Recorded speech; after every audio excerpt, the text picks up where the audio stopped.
In May, the Secretary of Health and Human Services, Robert F. Kennedy Jr., did a 1-minute performance on X where he said that as of that day, that the Department of Health and Human Services was no longer going to recommend the COVID-19 vaccine for healthy young children.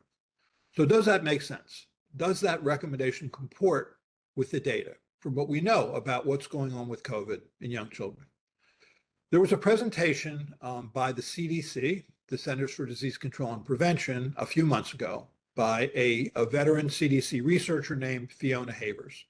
And what she did was she talked about what the impact of COVID has been in children over the past year. And what she found was that thousands of children had been hospitalized. Virtually all were unvaccinated. Half were previously healthy. About 1 in 5, or 20%, were admitted to the intensive care unit. And 152 children died. Most of those children were less than 4 years of age.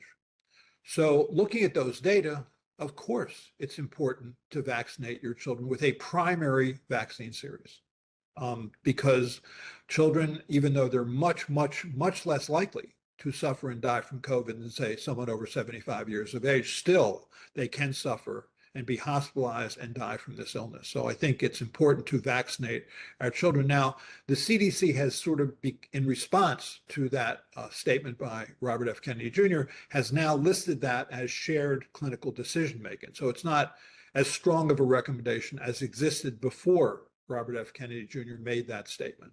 So, but when you say that something is a shared clinical decision, it makes it sound like you could reasonably choose not to get that vaccine.